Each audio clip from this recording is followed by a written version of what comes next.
थेट जाऊया. मुंबई ते नवी मुंबई विमानतळ या दरम्यान 35 किलोमीटरच्या मेट्रोला मान्यता दिलेली आहे. या 35 किलोमीटरमध्ये 9 किलोमीटर मेट्रो अंडरग्राऊंड असेल, उर्वरित एलिव्हेटेड मेट्रो असेल. विशेषतः जे महत्त्वाचे स्टेशन्स आहेत कुर्ल्यासारखे त्या स्टेशन्सला जोडण्याचं काम या मेट्रोच्या माध्यमातून होईल. जवळपास 3 वेगवेगळ्या मेट्रो मार्गांची इंटरसेक्शन याचं होईल आणि मोठ्या प्रमाणात जो रहदारीचा भाग आहे त्या भागाला ही मेट्रो कव्हर करेल.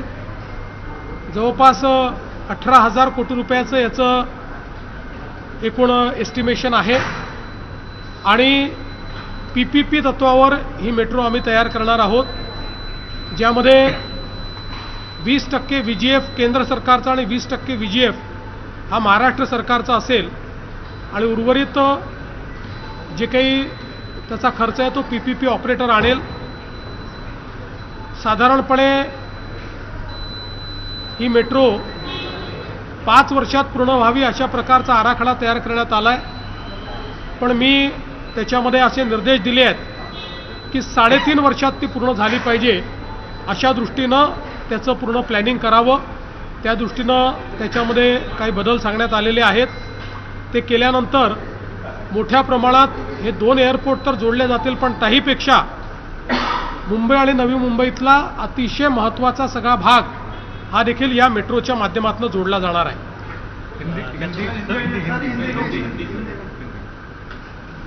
छत्रपति शिवाजी महाराज एयरपोर्ट मुंबई से जो नवी मुंबई में नया एयरपोर्ट तैयार हुआ है, वहां तक 35 किलोमीटर की एक मेट्रो के नेटवर्क को आज मान्यता दी गई है. इसमें से 9 किलोमीटर अंडरग्राउंड होगी, उर्वरित एलिवेटेड मेट्रो होगी. कुल 25 स्टेशंस इसमें होंगे. लोकमान्य तिलक टर्मिनस कुर्ला जैसा जो एक महत्वपूर्ण रेलवे का जंक्शन है उसको भी इसके साथ जोड़ा जाएगा. 2 बड़े रेलवे जंक्शन इसके साथ जोड़े जाएंगे. 3 मेट्रो के अलग अलग जो मार्ग हैं उनके इंटरचेंजेस इसके साथ जोड़े जाएंगे.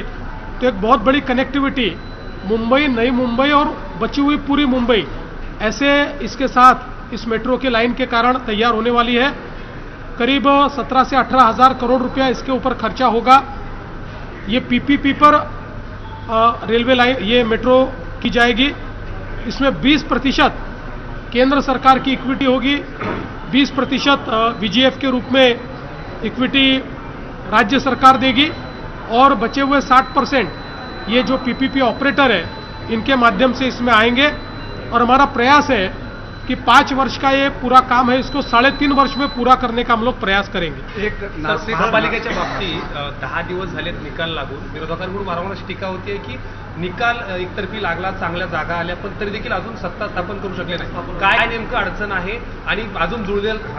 विरोधकांना याची कल्पना आहे की त्या महानगरपालिका त्यांचा कार्यक्रम ठरवतात. आधी त्या महानगरपालिकेचं रिझर्वेशन काढणं गरजेचं होतं. ते आता रिझर्वेशन निघालं.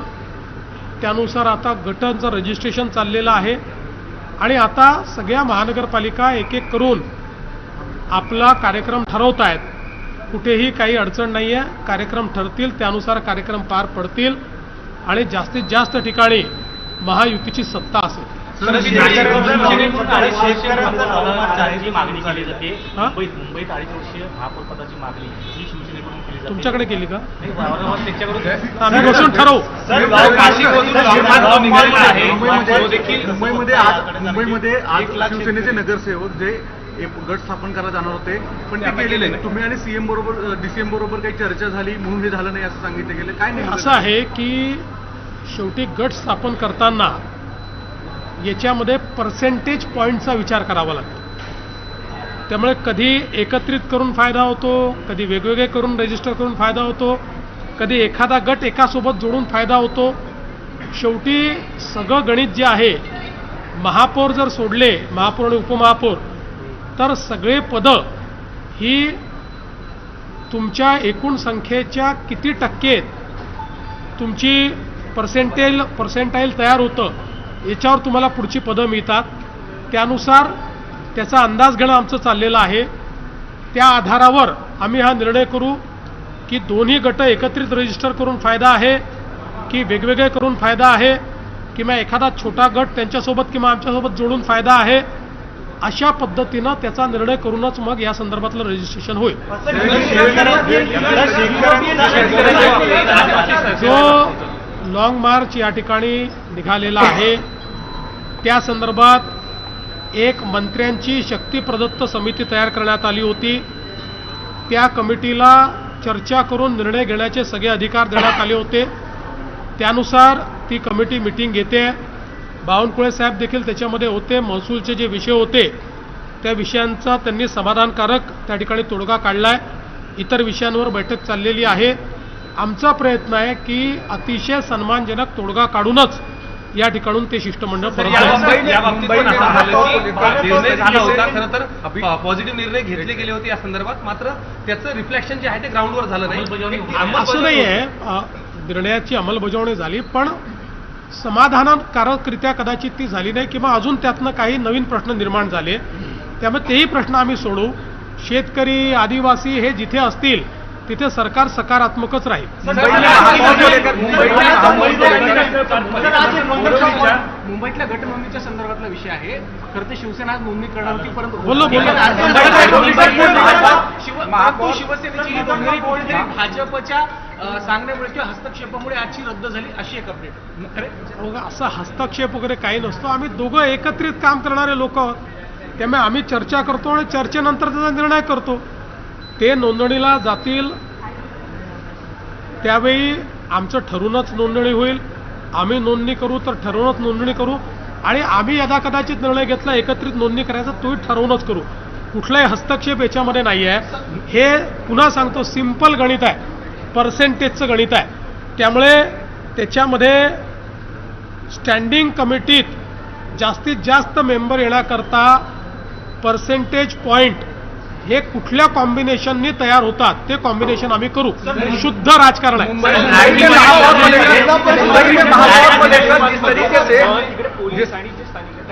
बोरीवली नॅशनल पार्क मधल्या जी काही कारवाई आहे ती माननीय उच्च न्यायालयामुळे होते आहे, पण तिथल्या नागरिकांनाही दिलासा देणं हे गरजेचं आहे. त्यामुळे आमचा हा प्रयत्न आहे की त्या नागरिकांनाही दिलासा देऊन सामोपचाराने हा विषय कसा समाप्त करता येईल तो प्रयत्न आमचा असणार.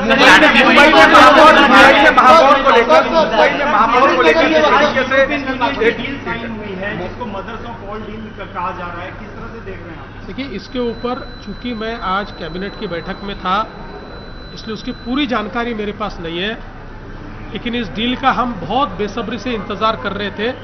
पूरी जानकारी लेकर मैं उस पर बोलूं. मुंबई में महापौर को लेकर लगातार अपोजिशन कह रहा है कि इतने दिन हो गए और अब तक इनमें आपस में सामंजस्य नहीं बन पाया. नाराजगी की भी बात. नाराजगी. अरे भाई, मैं आपको दूसरा सवाल पूछता हूं. अब चंद्रपुर में, लातूर में तो अपोजिशन के पास लोग हैं ना, वहां क्यों नहीं बन पाई? वहां अभी तक क्यों मेयर नहीं बना? ऐसा कार्यक्रम होता है. इसमें पहले रिजर्वेशन होता है, रिजर्वेशन के बाद जो गुट है उसकी पंजीयन होता है, रजिस्ट्रेशन होता है, उसके बाद चीजें होती है. तो अपोजिशन को अभी हमारे ऊपर टीका टिप्पणी करने के सिवा कोई काम ही बचा नहीं. क्या साथ में